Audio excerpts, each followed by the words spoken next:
자, 이번에는 최마의 뒤집기 시간이고요. 특별히 제 멘트는 없고 오늘은 그냥 바로 출연자분들과 얘기를 나눠보도록 하겠습니다. 알파경제 김종영 이사와 DB증권 을지로금융센터 이영로 차장 나와 있습니다. 어서 오세요. 네, 안녕하십니까. 사실 앞에 제가 좀 뭔가 너스를 풀어놔야 되는데 딴 생각하다가 다른 기사 찾아보다가 이게 놓쳐버렸네. 시장 얘기 잠깐 볼까요? 10일 거래일 연속 상승하다가 오늘 12일째 조정인가? 맞죠? 오늘 그죠? 2주 거의 2주 만에 조정. 2주 만에 조정. 조정인데 반가운 조정이다. 이렇게 얘기하기는 좀 그렇잖아요. 장례식 가가지고 호상이에요라고 하는 게 그게 말이 안 맞는 거라면서요. 사실 돌아가신 분 영면하시는데 그걸 즐겁습니다라고 하기는 좀 그렇고. 조정도 마찬가지인 것 같은데.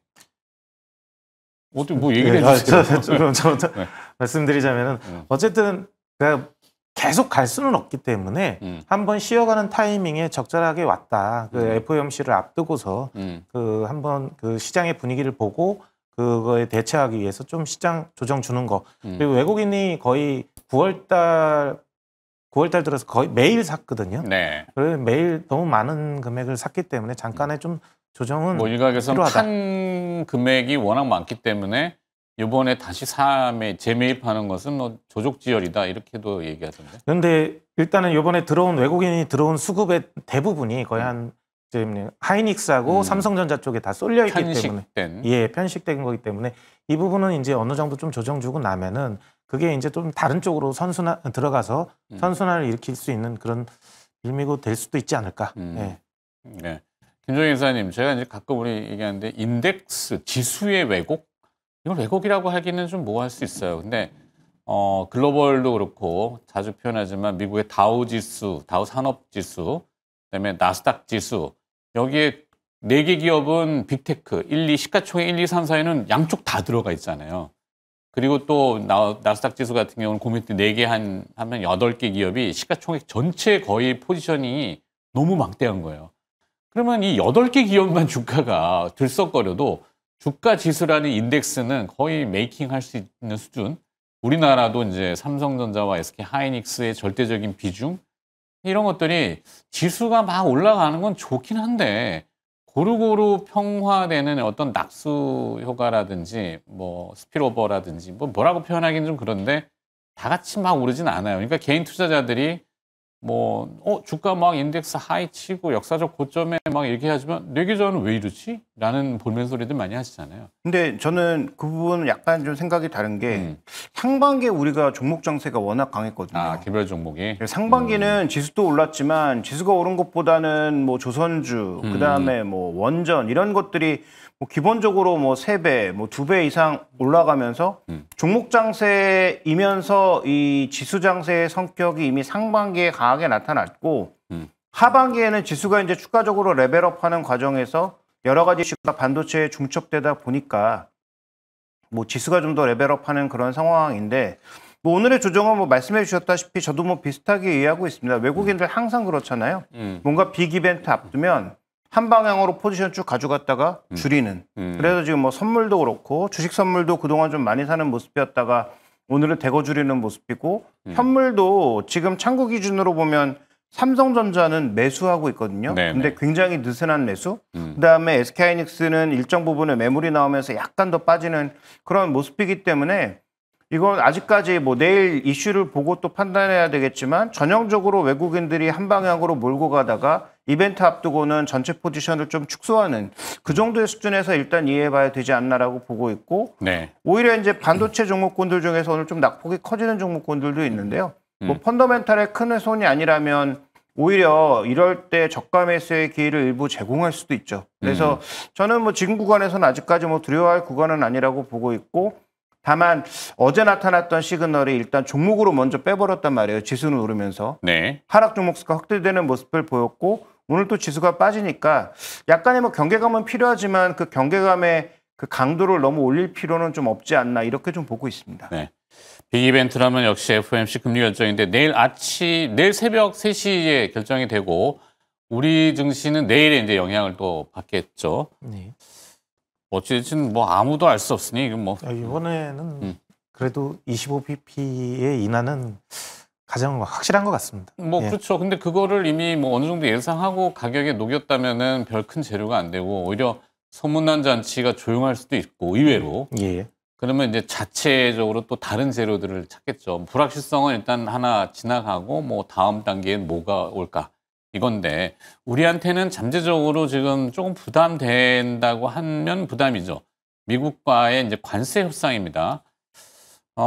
트럼프 관세 참 요동을 치고 있는데 어떻게 또 가야 될지 일단 뭐 일단은 저희 트럼프 대통령이 이제 이번에 말했죠. 반도체하고 의약품 뭐 이런 부분에 자동차보다 더 높은 관세를 부과할. 지금 관세 협상 예. 중이니까 막 어그러지니까 예. 또 툭 던지는 거죠. 그게 이제 트럼프의 그 계속 협상 전략의 일환으로 저는 보고 있고요.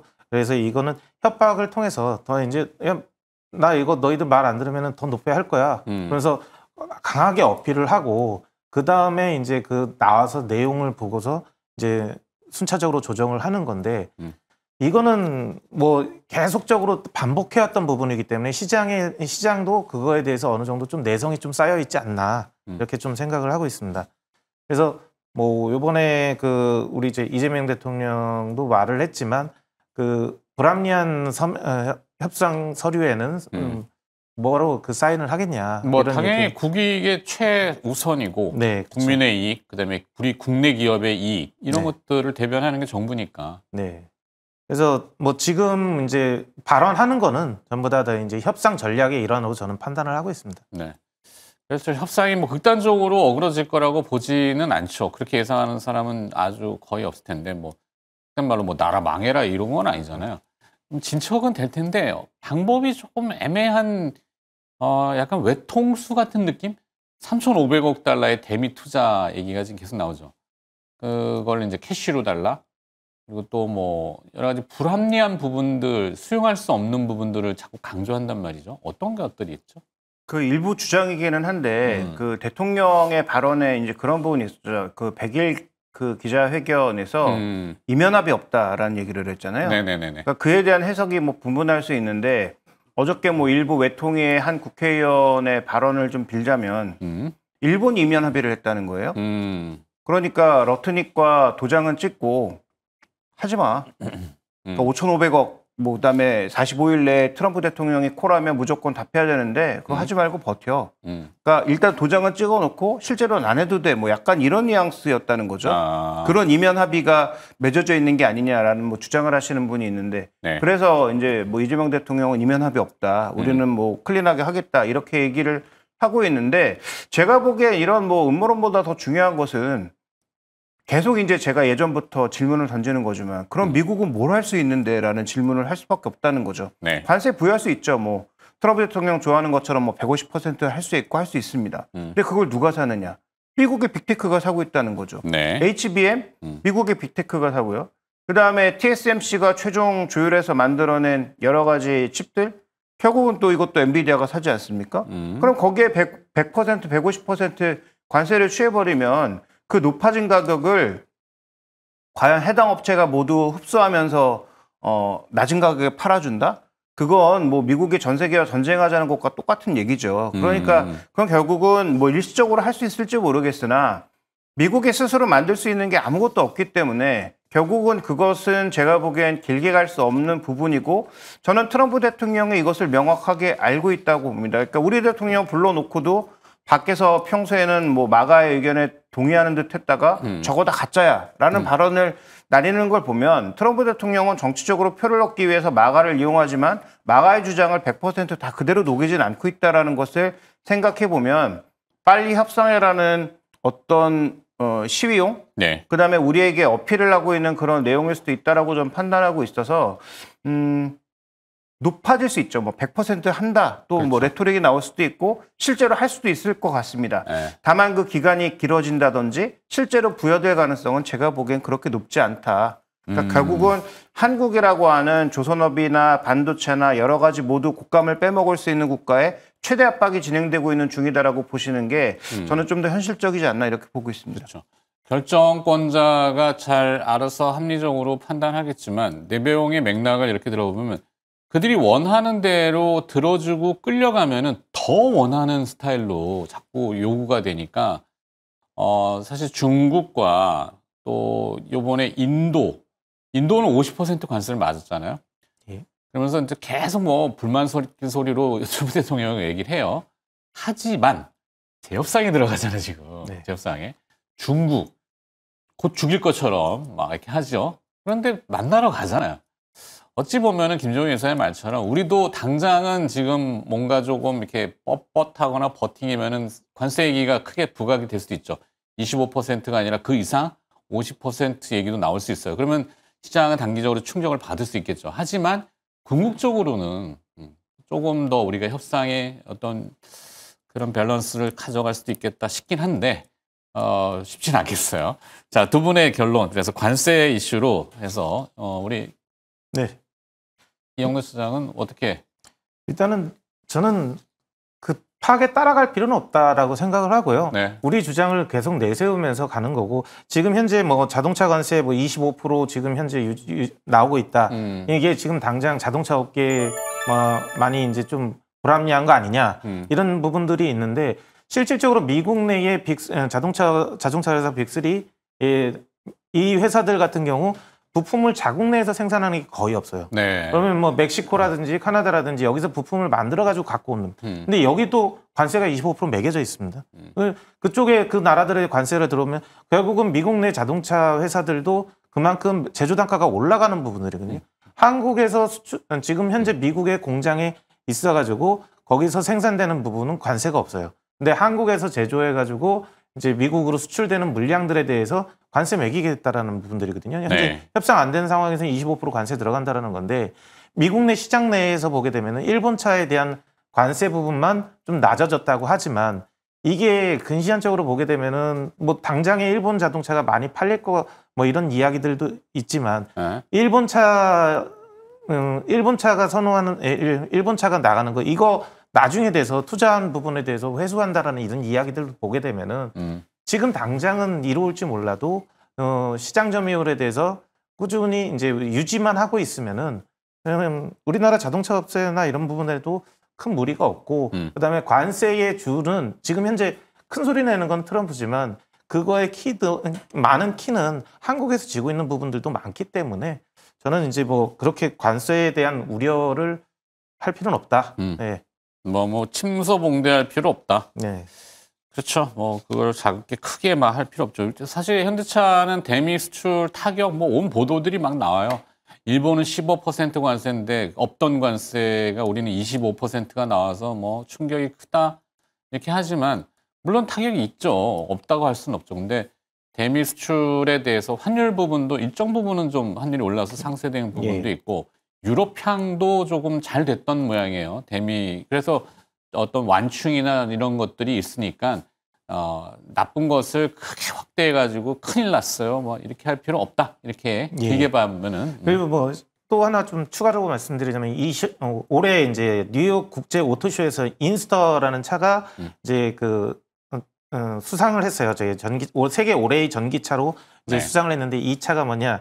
한국명은 캐스퍼입니다. 이 차가 이제 미국뿐만 아니라 유럽 쪽에서도 선풍적인 인기를 끌고 있는 부분들이고 이 부분하고 뭐 아이오닉 부분에 대한 것들은 미국에서 현지에서 생산하고 있고 이 부분들에 대해서 계속 지속적으로 나가고 있기 때문에 한국의 수출 물량에 대한 부분들에 대한 관세 부분 이 부분에 대한 거는 현지 생산 늘려가지고 대체한다든지 뭐 이런 부분들로 가는 부분들이니까요. 네. 예. 그러니까 현대차가 지금 이미 70만 대 생산분을 미국에 가지고 있잖아요. 이미 현재 공장 생산할 수 있는 게. 그러니까 미국에서 지금 한 170만 대 팔고 있는데 그럼 상반기에 얼마나 나갔느냐, 그다음에 실제로 팔리지도 않을 걸 얼마나 재고를 당겨갔느냐를 따져보면 올 한 해 미국에 판매될 수 있는 추정 물량 정도는 제가 보기에 이미 미국에 다 가 있다.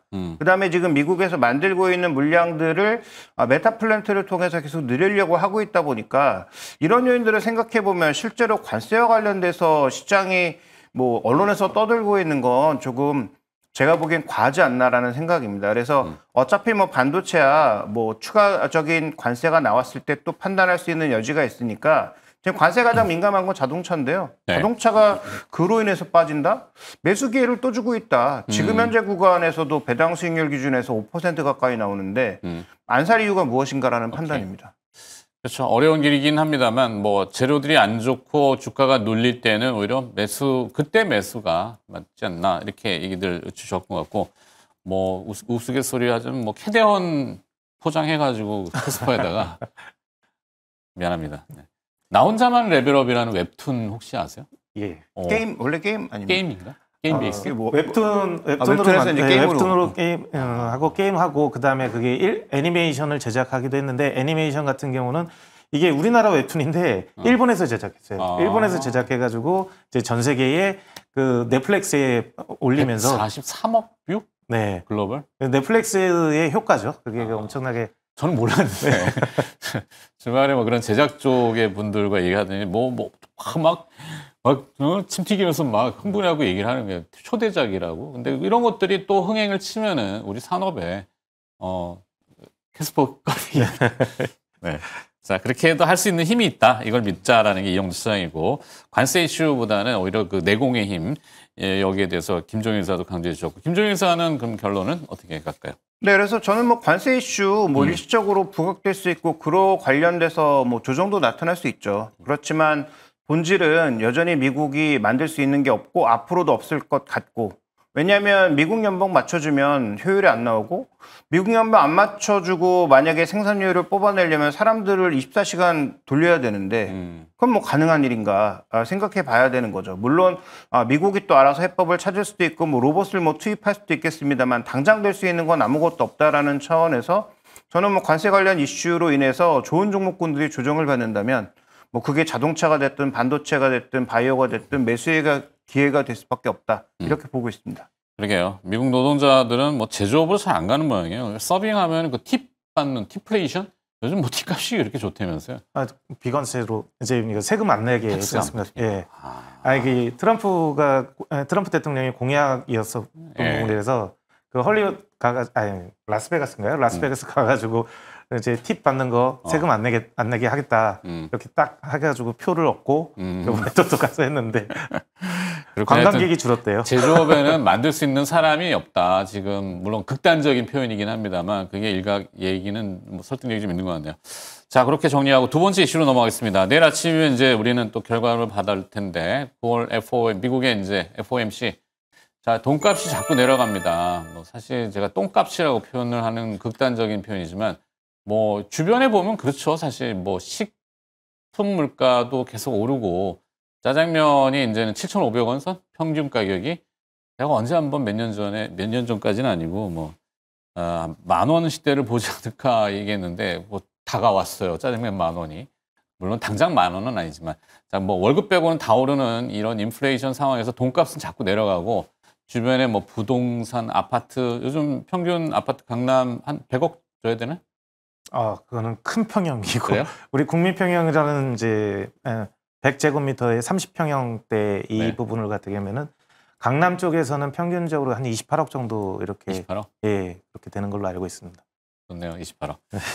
자, 그래서 금리 인하의 시작. 주가는 좀 딜레마에 빠졌다고 이렇게 주제인데 어떤 걸로 가볼까요? 김종인 기자 가볼까요? 네, 일단 핵심 포인트는 저는 뭐 파격이 없다면 증시의 변동도 제한적이다 이렇게 보고 있습니다. 그래서 지금 뭐 시장에서 누구나 25bp는 상수, 그 다음에 과연 이제 점도표가 얼마나 변할 거냐 정도의 이제 변수일 텐데 정말로 시장에 예상하는 것과 달리 50bp 내리고 점도표도 뭐 크게 이동한다. 그러면 뭐 시장이 어느 방향이든 크게 변동성을 탈 수 있겠지만 다 우리가 생각하는 범위 내 정도에서의 움직임이라면 그러면 뭐 시장에 미치는 영향도 제한적일 수밖에 없고 오히려 미국의 그 선물 옵션 동시만기, 금요일날 동시만기에 따른 개별 종목의 변동성이 더 커질 수 있는 그런 구간이 아닌가 좀 이렇게 봐야 될 것 같아요. 미국은 지수 관련 그 동시만기뿐만 아니라 개별 종목, 큰 종목에 대한 개별 주식 옵션에 대한 수량이나 거래량도 엄청나게 많기 때문에 그런 부분들의 변동성까지 고려해 본다면 오히려 FOMC와 관련된 부분보단 그 부분을 더 주목해야 되지 않나라는 판단이에요. 특히 최근처럼 많이 올랐을 땐 한쪽은 일방적으로 깨지고 한쪽은 돈을 굉장히 많이 벌었을 테니까 그러면 지금 현재 구간에서 이 종목군들의 옵션 포지션이 어떻게 변하느냐에 따라서 현물의 수급도 대거 바뀔 수 있거든요. 그래서 자꾸 우리가 지금 FOMC에 주목하지만 FOMC는 저는 파격이 없다면 시장도 파격이 없다. 다만 오히려 개별 종목의 수급을 결정할 셋째 주 금요일 날 있을 미국의 그 선물 옵션 동시 만기에 개별 종목의 변동성이 크게 확대될 수도 있다라는 점을 좀 더 고민해야 되지 않나. 그게 또 한 방향으로 움직이기 시작하면 포지션이 많이 쌓여있으면 쌓여있을수록 펀더멘털과 상관없이 움직일 수 있으니까 네. 오히려 좀 그 부분에 대한 경계감을 좀 가져가야 되는 건 아닌지 이렇게 좀 보고 있습니다. 네. 참 보도도 그렇고 시장 전문가들도 이구동성으로 제롬 파월 연준 의장의 발언이 중요하다. 당연히 중요하죠. 뭐라고 할 건지, 뭐라고 예상을 하는지. 일단은 제가 생각할 때는 그렇습니다. 이게 금리는 이번에 한 차례 내릴 수 있는 부분들인데 네. 이제 고용 시장에 대한 이 부분에 대해서 조금 문제가 되고 있어가지고 전체적으로 그리고 이게 관세로 인해서 기존에 많이 사놨던 부분들에 대해서 계속 물건이 나오니까 금리가 아니지 시장의 물가가 이런 것들이 치솟지 않았었어요. 인플레이션이 발생을 안 했단 말이에요. 근데 미국의 소매 판매 지표도 좋고 네. 인플레이션은 끈적끈적하다는 미국식 표현은 이제 스티키하다. 이 표현이 아직도 계속 존재하거든요. 다만 고용 시장에 대해서는 글쎄요. 뭐 네. 선제적으로 내지는 고용 시장의 타격 때문에 금리를 인하한다. 그럼 금리 인하하면 고용이 느나? 일부 좀 늘 수는 있겠지만 그 기존에 하던 그 산업에 대한 이런 부분들하고 틀리게 지금 현재 뭐 로봇이나 이런 쪽으로도 많이 가지 않습니까? 그러니까 결국 고용 시장에 대한 것들은 타격이 좀 안 좋을 가능성도 많고요. 네. 근데 이제 인플레이션이 우려가 이렇게 좀 점점 높아지고 있는 상황이기 때문에 실질적으로 금리는 저는 한 2번 정도 50bp 선에서 하고 나서 이제 상황을 좀 지켜보지 않을까. 예. 근데 트럼프 대통령은 자꾸 B컷을 얘기하고 있죠. 더 내렸어야 돼. 이미 늦었어. 네. 나중에 또 만약에 효과가 자본시장의 반응이 안 좋다 그러면 거봐 이거 늦게 내려가지고 이럴 거야. 네. 파월이 잘못한 거야. 라고 또 핑계 대겠죠. 일단은 뭐 트럼프 대통령 같은 경우는 3%대까지 이제 3% 초반대까지 내리기를 이제 바라고 있는 상황이기 때문에 근데 지금 상황에서는 이번에 25bp 내게 되면 4에서 4.25의 구간으로 들어가는 부분들이고 여기서 또 한 번 오래 내렸을 때 3% 후반대의 금리로 이제 일단은 트럼프하고 협상을 좀 하지 않을까. 자, 트럼프 대통령의 속내를 보면은 우린 다 알고 있지만 그분은 이제 부동산 개발업자 출신이잖아요. 네, 그렇죠. 자기 부동산 시장이 지금 정체되어 있는 미국도 그러면은 거기 땅값도 아니면 부동산 가격도 금리 인하로 쫙 올라가면 노동자들한테 야 이거 저 살려면 더 열심히 돈 벌어야 되니까 일자리를 빨리 가져. 그 사람의 생각은 그렇고 자, 돈이 풀리면은 또 어딘가는 담겨야 되는 비클이 필요하잖아요. 바구니가. 코인 시장에 지금 잔뜩 트럼프 일가들이 갔잖아요. 코인 가격도 좀 올라가야 되고. 네. 그러니까 이런 거의 맥락이 뭐냐면 연방준비제도의 독립성을 훼손한다. 그럼 그냥 우리가 왜 자본시장 최후의 보루라고 했던 연준이 트럼프 대통령의 의지대로 움직여버리면은 시장이 어떻게 받아들일까? 저는 그게 사실 궁금해요. 네. 근데 이제 그건 지금 당장이야 좀 불가능해 보이고 뭐 제롬 파월 의장이 워낙 뭐 깐깐한 사람이기도 하고 뭐 트럼프 대통령이 그렇게 떠든다고 해서 그만둘 사람도 아니고 그다음에 트럼프 대통령의 얘기를 그대로 이행할 가능성도 저는 뭐 부분적으로 받긴 하겠지만 영향은 받긴 하겠지만 적다라고 보고 있기 때문에 그러면 결국 트럼프 사람이 본격적으로 활동하는 내년이나 되어야 말씀하셨던 그런 내용들이 좀 적용되지 않을까라고 보고 있고 그다음에 이제 스테이블 코인은 또 하나 이제 딜레마인 게 만약에 이제 금리를 내리는 방향이 이번에 뭐 느리기는 하지만 확실해졌다. 예를 들어 점도표에서 뭔가 확실하게 그 사람들이 찍은 점들이 이동하고 있다. 이게 보이면 그럼 스테이블 코인이라고 하는 게 결국 달러에 연동되는 건데 네. 달러 약세로 갑니다를 공언하고 있는 건데 어제 달러가 좀 밀렸는데 그게 금리 인하 때문인지 아니면 연준의 독립성 훼손 때문인지는 잘 모르겠지만 그렇죠. 어쨌든 중요한 결론은 달러가 만약에 약세로 간다면 네. 그러면 스테이블 코인도 전반적으로 달러에 연동되니까 다 약세로 간다는 것인데 그래서 오늘 뭐 JP 모건인가요? 어디 쪽에서는 이로 인해서 뭐 코인의 변동성이 나타날 수 있다는 뭐 그런 의견도 나타나고 있던데, 그래서 기본적으로 트럼프 대통령의 생각은 또 한 번의 이런 유동성 랠리를 담을 수 있는 그릇을 스테이블 코인으로 보고 있는 것인데, 그러면 금리를 급격하게 내려서 달러를 약세로 보내고 스테이블 코인도 달러 연동해서 같이 폭락을 하면 그게 과연 담을 수 있는 그릇이 되는 건가에 대해서는 고민이 필요하죠. 물론 스테이블 코인을 만드는 그런 과정에서 기관들이 들어오고 기관들이 담게 되면 하나의 그릇이 만들어지는 건 맞지만, 그동안 미국의 유동성의 그릇이 되어주었던 일본, 중국, 한국 이런 나라들이 더 이상 달러를 선호하지 않고 미국 채권을 그만큼 사주지 않는 그런 상황에서 뭔가 상황을 바꾸기 위한 포인트로 돈 내놔라고 깡패짓을 하고 있고, 그 다음에 이제 스테이블 코인 같은 그릇을 새로 만들어서 거기다 이제 유동성을 담으려고 하는 것이기 때문에 이 과정은 나중에 궁극적으로 성공한다고 하더라도 가는 과정은 험난할 수 있다라는 걸 분명히 염두에 좀 두셔야 될 것 같습니다. 알겠습니다. 자, 뭐 연준의 선택이 어떻게 됐건 관세가 어떻게 됐건 중요한 건 내일의 상한가가 필요한데 내일의 상한가는 뭡니까? 내일의 상한가는 모르겠고요.